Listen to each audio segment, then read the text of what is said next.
오늘 증거할 본문 말씀을 봉독해 드리겠습니다. 오늘 증거할 본문 말씀은 계시록 2장 20절 말씀입니다. 계시록 2장 20절 말씀을 봉독해 올리겠습니다.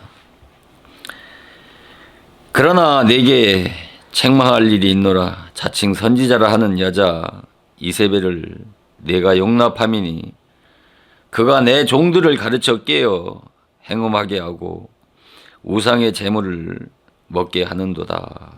아멘.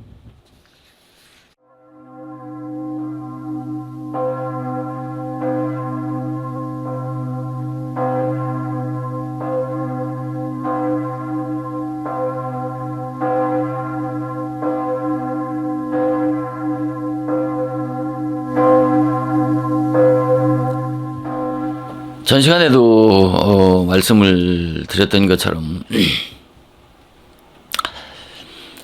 이세벨은 두루 왕의 왕비였고, 이 이세벨이 시집을 오면서 그 자기 나라에 그 섬기던 바알신과 그 아세라 신을 가지고 들어와서 하나님의 선지자들을 우상 숭배에 빠뜨렸고, 또 많은 백성들을 우상을 숭배하게 만들었을 뿐만 아니라 또 그 나봇의 포도원을 뺏고 또 그 나봇까지 죽였고, 또 북이스라엘의 수도였던 그 사마리아의 바알 신전을 세웠던, 또 많은 그 하나님의 선지자들을 죽인 정말 악명 높은 이 여자가 바로 이세벨입니다. 그래서 이런 그 하나님 앞에 큰 범죄를 저지른 이 이세벨이 예후에게 죽음을 당하였고, 또 그 이세벨의 시신이 개밥이 되어졌을 뿐만 아니라 그 자녀들까지도 비참한 그 죽음을 당한 것을 우리가 성경을 보면 잘 알 수 있는 그런 내용들의 말씀들이죠. 그러니까 구약 역사에서 나오는 이 이세벨, 이 이세벨은 성경에서 음녀라고 그렇게 말씀하는 겁니다. 성경에서는 이 음녀라고 신구약에 그렇게 많이 등장하진 않습니다만은, 아무튼 신구약에 동일하게 이 말씀하는 이 음녀에 대해서 먼저 상고해 보도록 하겠습니다. 이 음녀는 또 다른 표현으로 로마서 7장에 보면은 이 음부라고 나옵니다.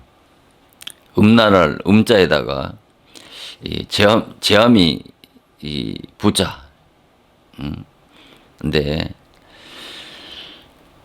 이 음연을 사전적인 의미로는 이 성이나 돈을 목적으로 몸을 파는 그런 여자를 음녀라고도 하고, 또 성격이나 또 행동이 음란하고 또 방탕한 여자를 또 음녀라고도 합니다. 사전적인 의미로는. 또 부도덕하고 또 음란한 여자, 아니면은 또 남편 있는 여인이 애간 남자와 그런 부적절한 관계를 가는 그런 음탕한 여자를 또 음녀라고 그렇게 말을 합니다. 그러나 이 음녀를 사전적인 의미도 비슷합니다. 그래서 이 원어에는 이 음녀를 창녀 또는 뭐 창기, 또 창남이라고도 하고, 매춘부를 총칭해서 음녀라고 이렇게 말합니다. 그래서 이 음녀는 원어에 포르네라고 하는 단어인데, 이 포르네는 팔다라고 하는, 포로 나오라고 하는 단어에서 유래가 되어졌습니다. 그리고 이 음녀는 또 원어적으로 이 가까운 사이를 이렇게 멀어지게 한다라고 하는 그런 뜻도 있고, 또 바벨론에서 우상 숭배하는 자를 또 음녀라고 이렇게 말씀을 합니다. 그래서 이 같은 음녀의 여러 가지 그 의미를, 영적인 그 음녀의 뜻을 깨닫게 되면은 일맥상통하는 그런 의미와 뜻을 담고 있는 것을 깨달을 수가 있습니다. 그래서 우리가 로마서 7장 1절 이하를 보면은, 형제들아, 내가 법 아는 자들에게 말하노니, 법은 사람이 살 동안 주관하는 줄 알지 못하느냐라고 로마 7장 1절에 말씀을 하고 있습니다. 그리고 7장 2절에 보면은, 남편이 있는 여인이 그 남편 생전에는 법으로 그에게 매인 바 되나, 만일 그 남편이 죽으면 남편의 법에서 벗어났다고 이렇게 말씀을 합니다. 그래서 3절에 보면은, 그러므로 만일 그 남편 생전에 다른 남자에게 가면, 여기에서는 음부라고, 개역 개정에는 음부라고 이렇게 말씀을 번역을 했습니다만은, 아니 개역 개정에는 음녀라고 번역했고, 개역 한글에는 음부라고 이렇게 번역을 했습니다. 그러니까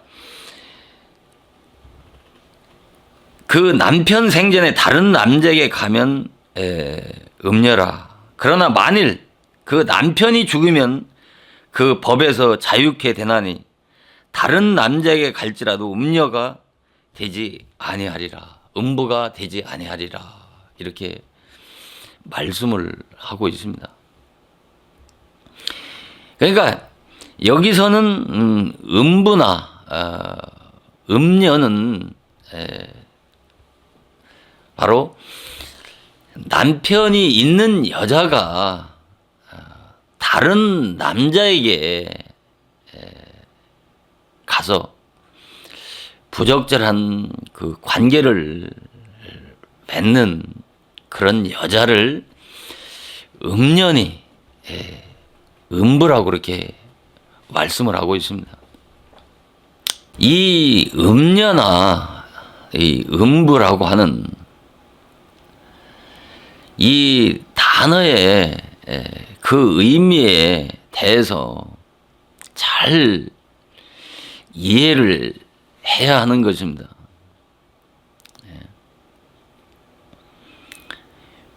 왜 그러냐면 구약 시대에 그 이세벨이라고 하는 존재를 통해서 얼마나 많은 종들이, 그러니까 왕 상해에 나오는 말씀을 보면은 그 아합왕 시대에 그 조그만한 이스라엘 나라에 선지자들이 몇 명인지는 정확히 알 수 없습니다만은 이 850이라고 하는 바알 선지 450과 아세라 선지 이 400명이, 그러니까 850명이 이 이세벨 식탁에서 먹었다는 이 말씀은 하나님의 선지자들이, 하나님의 종들이라고 하는 이 선지자들이 하나님을 배반하고 우상 숭배에 빠져서 결국은 그 이세벨을 통해서 많은 선지자들이 죽음을 당했지 않습니까? 아울러서 신약 시대에도 이 이세벨이 등장하지 않습니까? 신학자들이나 주석에서는 구약과 신약의 그 시간적인 갭으로 인해서 그 이세벨은 두아디라 교회 감독이니 아니면 이방 신을 섬기던 그런 여자가 교회에 들어와서 기독인들을 미혹했다라고 하는 이런 억지 주장과 해석을 하는 것은 이 음녀가 구약 시대만 있었던 존재가 아니고 오늘의 현대 기독교 안에 실제로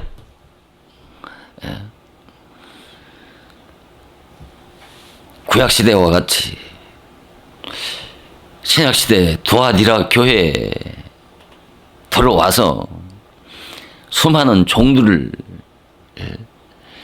꿰어서 우상 숭배에 빠뜨리게 했던 이 역사적인 사건이 오늘의 현대 기독교 안에서 동일하게 역사하고 있다고 하는 것을 깨닫지 못한다라면 지나간 역사, 이것은 역사적인 사건이고 오늘의 현대 교회 안에서는 상관없는 말씀이라고 하나의 교훈적인 말씀으로만 이해하고 가르친다면 이것만큼 큰 재앙과 화가 없는 것입니다. 이건 알아도 되고 몰라도 되는 것이 아니라 반드시 깨달아야 되고 이에 대해서 눈을 떠야 되는 것입니다.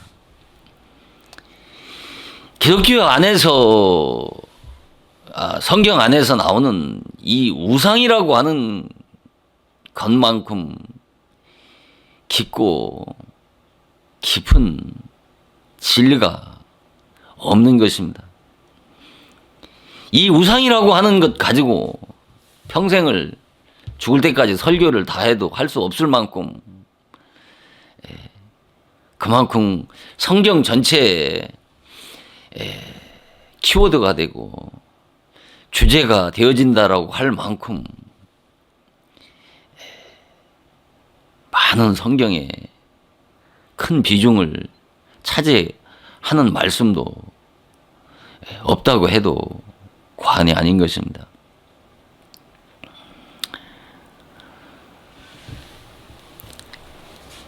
정말 내가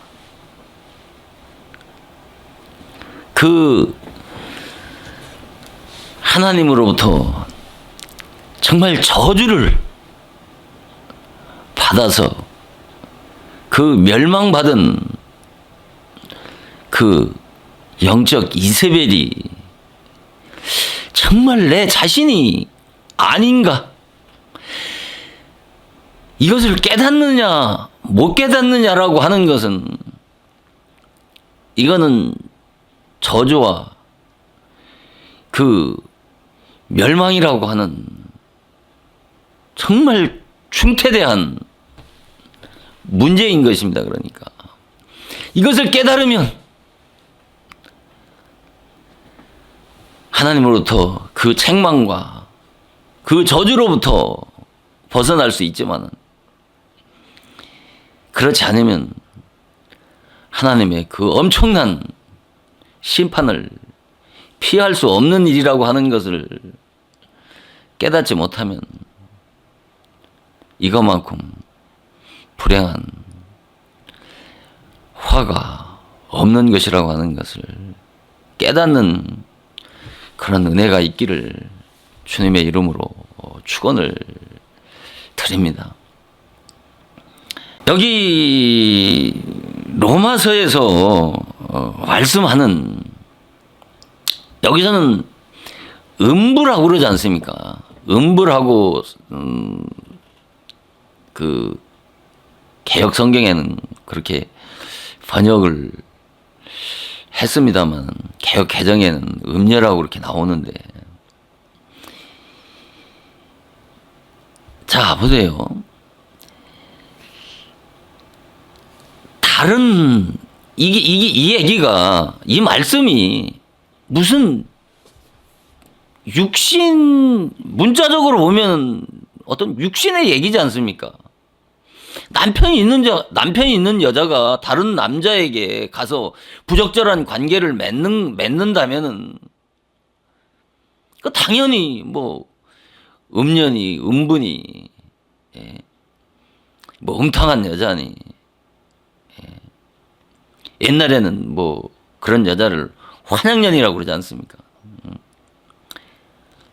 그런 대명사를 붙일 수 있지 않습니까? 그러나 이 말씀은 항상 성경이라고 하는 것은 성경에 나오는 그 모든 말씀은 믿는 내 자신에게 적용을 해서 봐야 된다니까요. 무슨 생뚱맞게 기독교의 몇몇 이단들에게 하는 그런 말씀이 아니라고 하는 것을 항상 성경을 그렇게 봐야 되는 것입니다. 이 성경은 오늘의 가장 정통이고 가장 보수라고 하는 그 신앙의 자부심을 가지고 있는 정통 기독교계에 잘 믿는다라고 하는 그 기독교계를 향해서 하시는 말씀들이라고 하는 것을 깨달아야 되는 것입니다. 예수님이 초림지로 오셔서 말씀을 선포한 그 대상이 누구였습니까? 그 시대에 가장 신앙생활을 잘하는 가장 정통이라고 하는 사두개인 바리새인들에게 하신 말씀이 아닙니까? 그러면 이 말씀은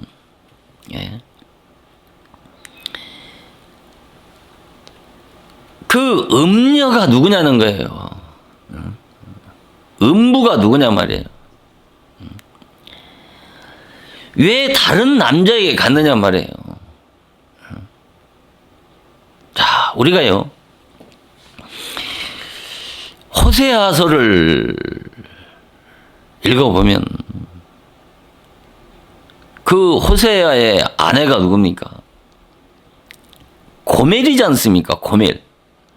잘 들어야 됩니다. 그냥 지나가는 소리로 들으면 도대체 무슨 소리 하는지를 이해하기가 아주 어려운 말씀드린 것입니다. 이 고멜을, 자 보세요. 이 고멜을요, 신학자들 가운데는 이 고멜을 창녀라고 그럽니다. 예? 그 어머니까지 창녀라고 그럽니다. 호세아 선지는 어떤 존재입니까? 선지자잖아요. 예? 선지자라고 하는 이 호세아의 그 인격적인 품위와 고결함이라고 하는 것은 우리가 말을 하지 않아도 잘 알 수 있지 않습니까? 이러한 선지자가 창녀와 결혼을 했다. 이게 도대체 앞뒤가 맞지 않지 않습니까? 분명히 호세아서 2장에 보면 그런 말씀이 있죠. 그 고멜이 자식을 셋을 낳지 않습니까? 그 자식 셋을 두고 그 호세아 선지를 떠나서 분명히 다른 남자에게 가지 않습니까? 예. 그러면 다른 남자에게 간 그 여자를 하나님은 음란한 여자를 데려오라고 그러지 않습니까? 그 음란한 여자를 데리고 와서 음란한 자식을 낳으라고 그러지 않습니까? 참, 우리가 어떤 이성적인 가치로는 도대체 이해가 되질 않지 않습니까? 그래서 호세아는 그 다른 남자에 가서 살고 있는 그 자기 아내 고멜을 엄청난 돈을 주고 그 값을 치르고 다시 데려오지 않습니까?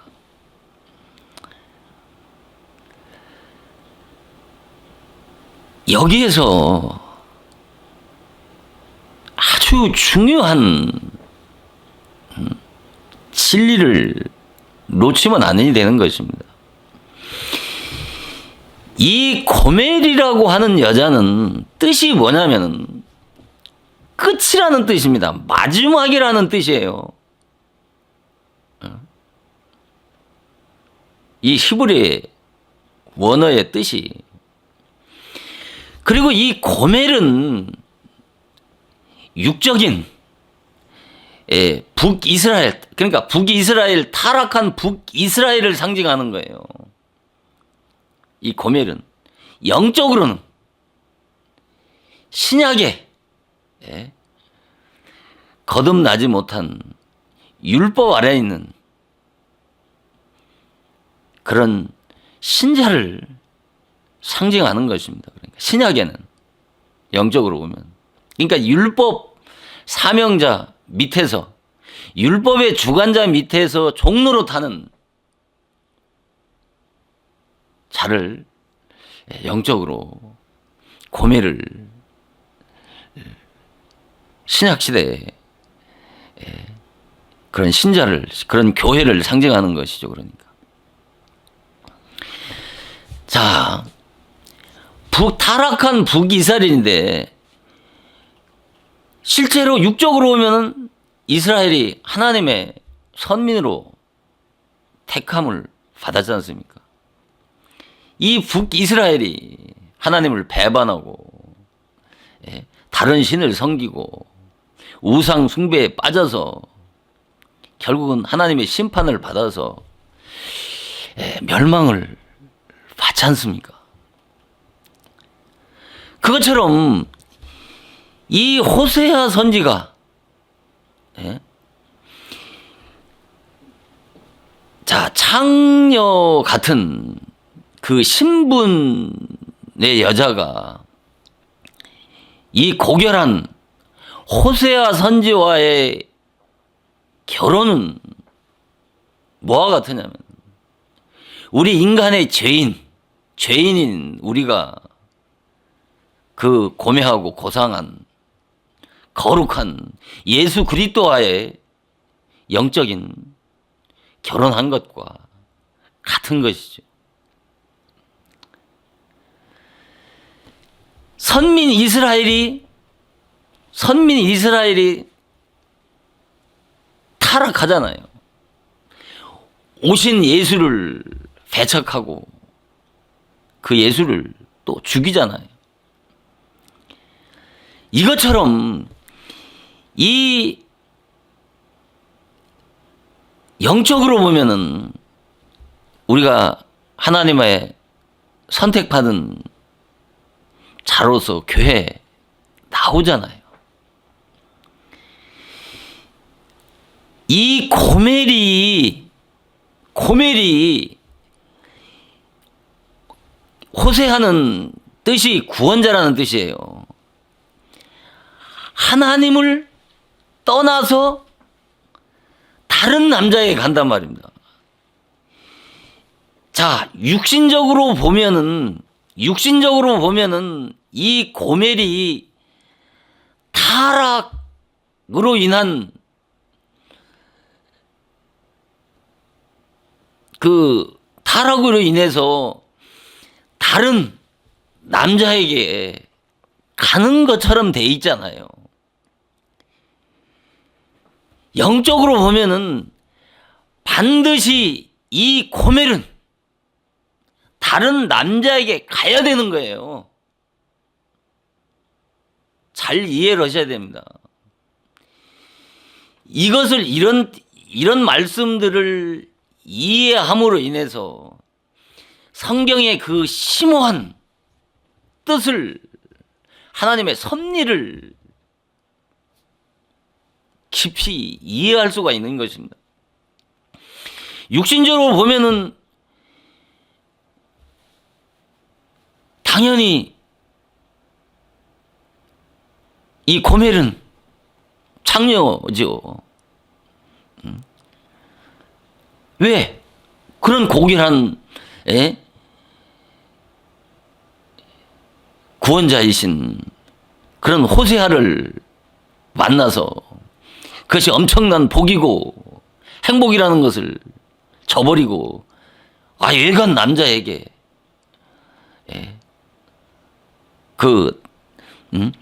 남편을 떠나서 외간 남자에게 나가잖아요.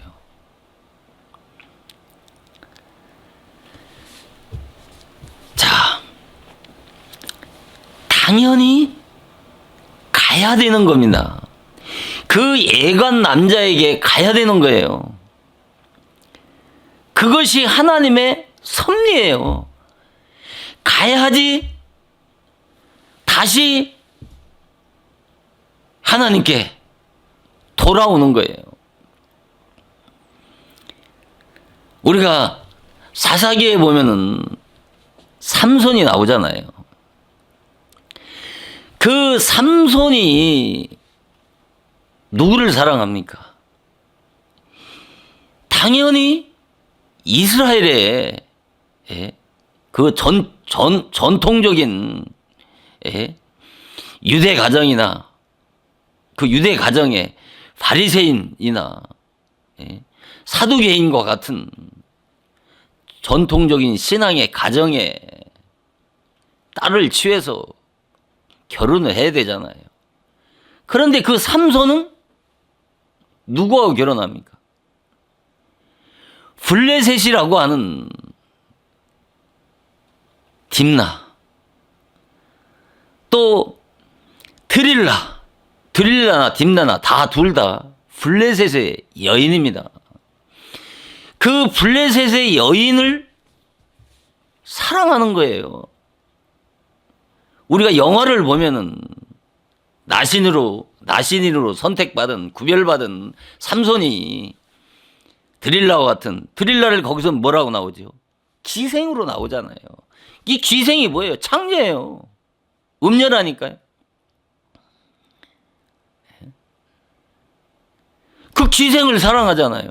그런데 그 기생을 사랑하는데 그 부모들은 철저하게 반대를 하잖아요. 이게 이런 사건들이 오늘의 현실 기독교계 안에서 내 개인의 신앙 안에서 전부 그대로 실현되어지고 성취되어지고 이루어지는 일들이라니까요. 영화를 보면 어떻습니까? 구별받은 나실인이 드릴라와 같은 기생 여자와 타락을 해서 나중에 하나님 앞에 저주받아서 그 범죄의 결과로 죽는 것처럼 나와 있잖아요. 그렇지 않은 것입니다. 이 블레셋이라는, 자, 우리가 블레셋이라고 하면 성경에 나오는 하나님의 적그리스도의 나라들을 잘 보란 말입니다. 그 적그리스도의 나라들이 다 보면은 전부 어디서 나왔냐면 그 서자들의 자녀들입니다, 전부.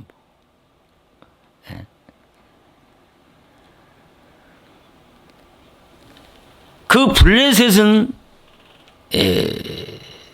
누구의 소생이냐면은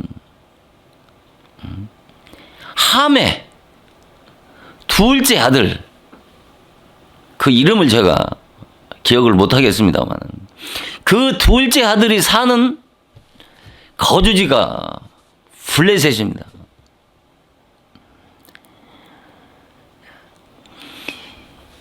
그런데 그 많은 이방 여자들 가운데 왜 딥나와 드릴라를 이 삼손이 선택해서 사랑하느냐 말입니다.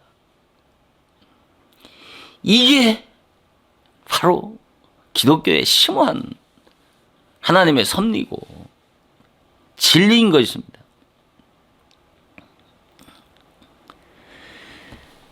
이 블레셋이라고 하는 것은 영적으로 율법적인 기독교계를 말하는 것이라니까. 거기에서 율법을 통해서 죄를 깨닫고 복음을 수용할 수 있는 준비된 자가 바로 딥나와 드릴라인 것입니다.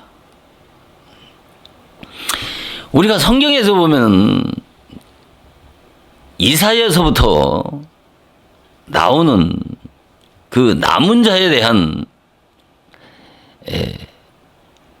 말씀이 많이 나오는데 오늘날 세대주의 종말론자들은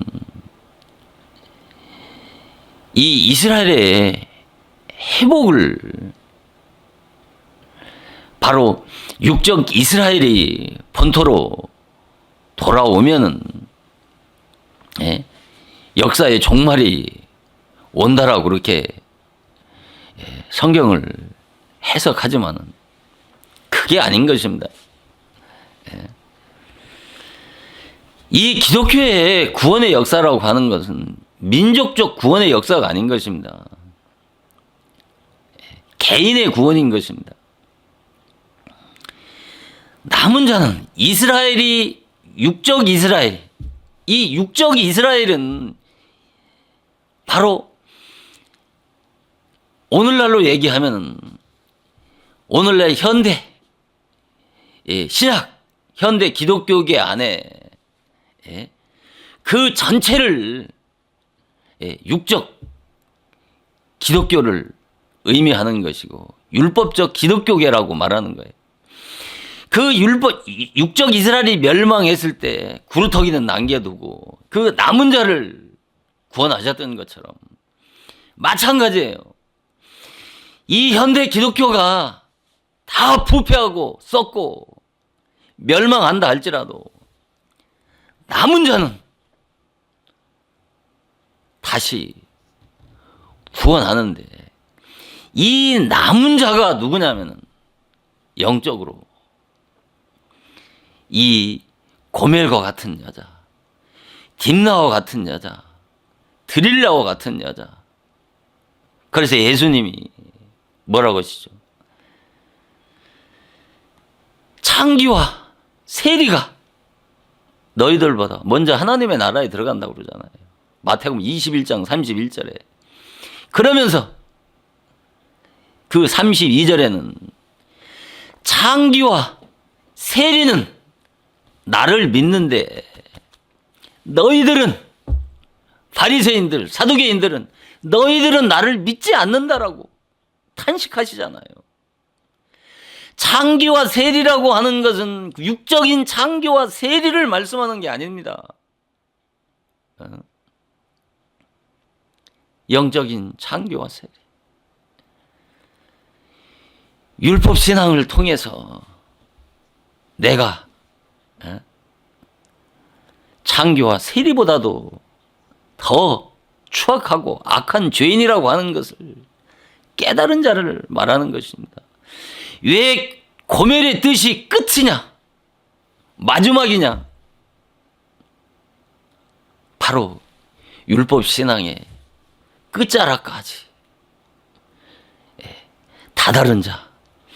율법의 신앙으로는 이제는 구원받을 수 없는 절망적인 예수 그리스도의 은혜로만이 구원이 필요한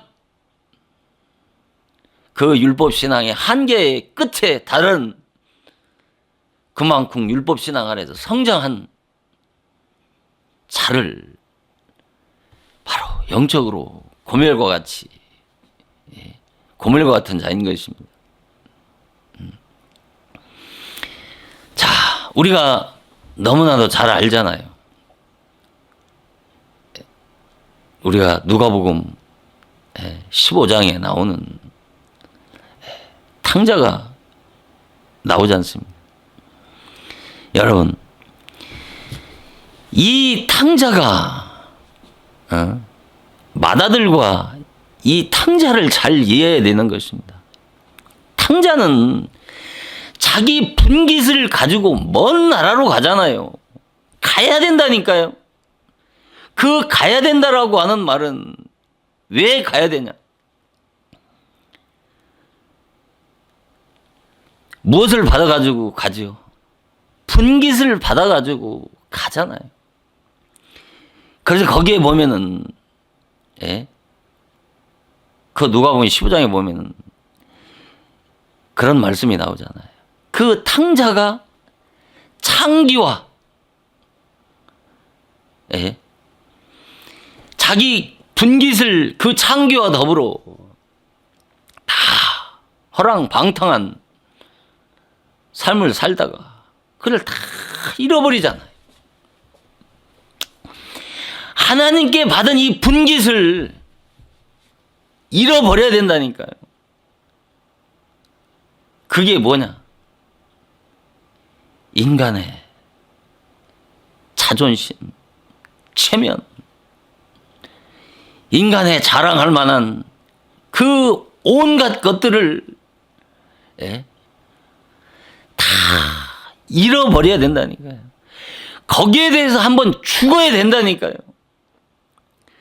그 먼 나라가 어디냐? 바로 율법 신앙이라고 하는 율법 주관자 밑에 들어가서 거기서 종로로 타는 신앙 생활을 통해서 거기서 깨어지고 밭으라 쳐야 하는 것입니다. 어떻게까지? 그가 분깃을 받아 가지고 갔을 때는 얼마나 당당합니까? 그가 아버지 앞에 다시 돌아올 때는 그가 뭐라고 합니까?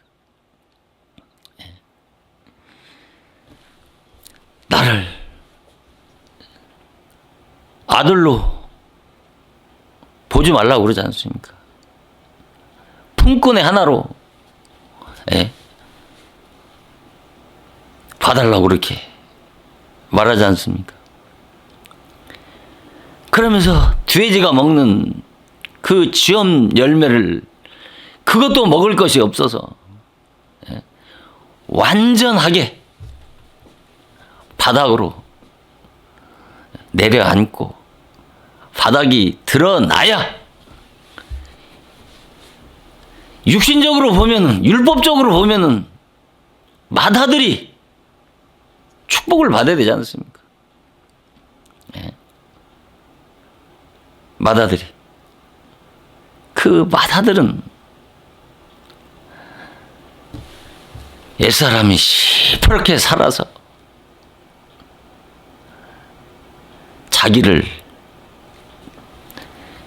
자기라고 하는 자기 부정, 자기 부인의 자리에 내려가지 않은 인간의 자만과 교만이 가득한 존재를 말하는 것입니다. 반드시 들어가야 되는 거야. 율법 신앙 아래 이 율법이라고 하는 영역이라고 하는 이 과정을 오늘의 기독교에서는 꺼내지도 않잖아요. 강단에서 무슨 율법 신앙이 무엇인지 이 성경을 눈을 뜨게 되면 정말 성경이라고 하는 것만큼 심오하고 이것은 정말 하나님이 신이라고 하는 존재가 아니면은 이 성경이라고 하는 이 걸작품은 나올 수 없는 세상 책과는 그 어떤 머리 좋은 사람이 쓴 책이라 할지라도 이 성경과 같은 책을 만들어낼 수가 없는 것입니다. 고멜이 율법적으로 보면 고멜은 쳐 죽일 년이에요. 영적으로 보면 하나님의 섭리라니까요. 그 율법의 남편에게 가서 그 율법의 남편으로부터 말로 다 할 수 없는 고통과 고난을 겪어본 자라야 그 복음의 달콤한 맛과 향기를 체험할 수가 있는 것입니다. 율법에 쓴 맛을 그것이 무엇인지도 모르는 인간들에게 그런 인간들이 무슨 복음의 그 달콤한 맛과 향기를 체득할 수가 있느냐 말이에요. 지식일 뿐이라니까. 지식일 뿐이란 말입니다. 교리적으로 신학적으로는 너무나도 잘 알지만 그 그 하나님의 그 구원의 은혜를 맛보고 체험하게 되면 강단에서 이렇게 살라 저렇게 살라 그런 교훈적인 메시지를 증거하지 않아도, 이렇게 살라 저렇게 살라 하지 않아도 그의 삶 속에서 성령의 아름다운 열매를 맺지 말라고, 그렇게 살지 말라고 해도 맺지 아니할 수가 없는 것입니다. 사과나무에 사과 열리지 말고 복숭아 열리라고 한다고 그래서 복숭아 열립니까? 지금까지 들어왔던 그 메시지를 버리지 않으면 이 메시지를 들어오지 않는 것입니다. 들어올 수가 없는 것입니다. 묵은 포도주를 먹는 자마다 새 것을 원한다고 했습니까? 원하지 않는다고 그랬습니까? 원하지 않는다라고 그러잖아요. 이 묵은 포도주가 바로 선악과고, 그 선악과는 모세의 율법이고, 그 모세의 율법은 바로 이 세상 초등학문이고 어린 아이들이 먹는 율법의 교훈의 젖이란 말입니다. 엊그제 제가 잘 아는 권사님과 오랜만에 통화를 하게 됐습니다. 그분이 하는 말씀이 저 분당에 있는 유명한, 이름만 대면 잘 아는 목사님을 그렇게 칭찬하더라고요. 교회도 짓지 않고 강단에서 예배를 드렸는데 수만 명 교인들이 모이는데 그 목회자들에게 당신의 양들을 나누어서 지교회를 세우는 일에 대해서 그렇게 칭찬을 하더라고. 말씀이 그렇게 좋고 어쩌고 저쩌고 할 말이 없더라고요. 진짜가 거기에 생명이 있는데 수만 명이 모여요. 여러분, 속지 말라니까요. 참 다수가 추정할 수가 없는 것입니다. 음녀는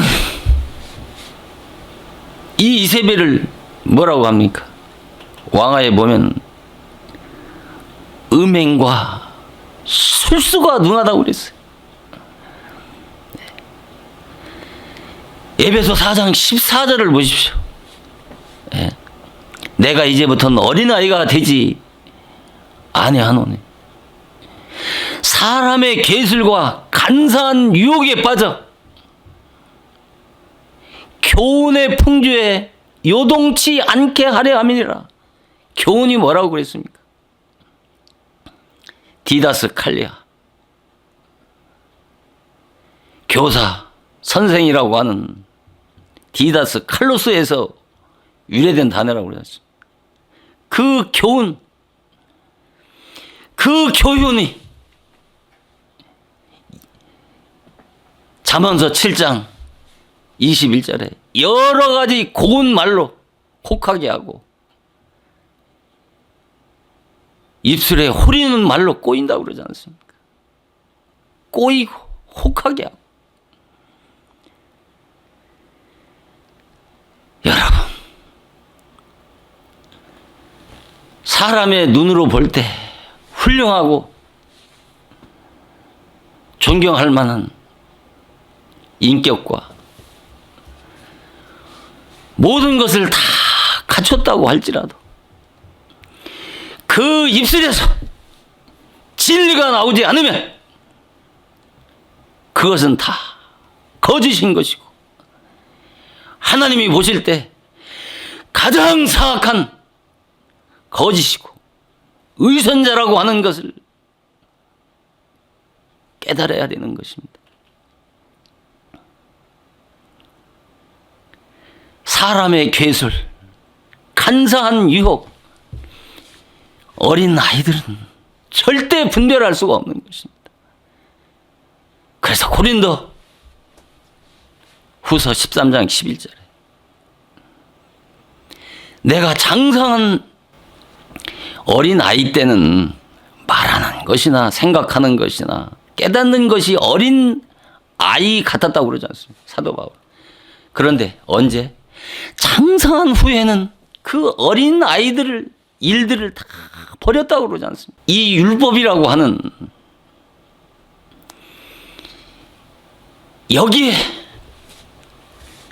거기에 참 생명이 있는 것처럼 복음인 양 가정에서 가르치고 배우기 때문에 그런 인격적으로 훌륭한 목사님들이 입에서 나오는 그 유창하고 세련된 언변으로 가리키는 그것이 거짓이라고 한다면 제 말을 믿겠습니까?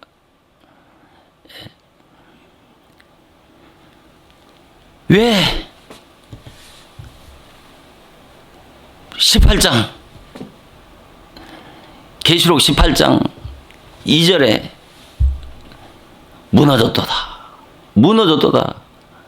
바벨론이라고 그러지 않습니까? 거기에는 귀신의 초소가 되고 더러운 영 각종 새 모이는 곳이 되어졌다고 그러잖아요. 거기서 나오라는 거예요. 더러운 영이 무엇인지 아세요? 더러운 영이 예수님께서 거라사 지방에 가셨을 때에 더러운 귀신 들린 자가 나와서 돼지떼로 들어가는 사건이 나오지 않습니까? 그 더러운 귀신이라고 하는 것은 푸뉴마 아카다르토스라고 하는 단어입니다. 푸뉴마 아카다르토스라고 하는 단어는 더러운 말하는 자를 말하는 것입니다. 더러운 말하는 자. 그 더러운 것이 무엇인지를 알아야 된다니까요. 하나님의 거룩한 말씀 외에는 전부 다 가정스러운 것이고 더러운 것이라는 것을 알아야 된다니까. 그 더러운 영, 귀신의 처소가 됐다고 그러잖아요. 귀신이 뭔지 아세요? 거듭나지 못한 산 귀신들이 거룩한 교회 안에 차고 넘치는 것입니다. 이것은 비난하는 소리고 정죄하고 판단하는 소리가 아니고 영적인 눈을 뜬 눈으로 바라보라니까요. 가정한 새에 모이는 곳이라고 그러잖아요. 가정한 새에 모이는 곳이 저 날아가는 새가 교회 안에 바벨론 성 안에 있습니까? 거듭나지 못한 영혼들, 거듭나지 못한 영혼들을 가정한 새에 모이는 곳이라고 말씀을 하는 것입니다. 이 방송을 정말 듣는 분들 가운데 말씀에 표면적으로는 비슷한 것 같지만 내용적으로는 전혀 다른 차원이라고 하는 것을 이해하지 못하면 이 말씀을 이해하기가 너무나도 어려운 것이라고 하는 것을 깨달으시고 이 말씀을 접하는 분들이 있다면 처음부터 하나하나 정말 진중한 마음을 가지고 듣다 보면 성령께서 깨우쳐 주시는 그 은혜를 통해서 놀라운 하나님의 진리를 발견하는 그런 복된 은혜가 임하실 줄 믿고 오늘은 여기까지 말씀을 마치도록 하겠습니다. 감사합니다. 기도하시겠습니다. 하나님, 이 땅에는 참으로 믿는 자들이 많습니다. 그러나 성경을 통해서 하나님께서 말씀하시는 하나님의 진리의 세미한 음성을 듣고 깨달아 분별하게 되면 참으로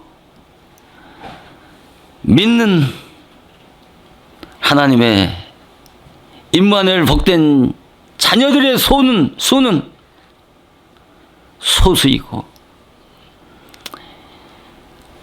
정말 하나님의 진로 심판 받아서 멸망받을 거짓들은 창궐에 가는 이 말세 침하를 당하였습니다. 하나님이여, 이 땅에 믿노라고 하는 저 영혼들이 아직도 율법 아래서 죄악의 사슬에 매어 종노릇하며 갈 길을 찾지 못하고 유리하고 방황하는 수많은 영혼들을 구원해야 할 이 막중한 시대에 하나님, 저희들에게 이 맡겨준 이 소중한 구원 사역에 하나님의 능력의 오른손에 붙들려서 귀하게 쓰임 받을 수 있는 주의 종들을 이 땅에 많이 보내어 주시옵기를 간절히 기도드리옵나이다. 아멘.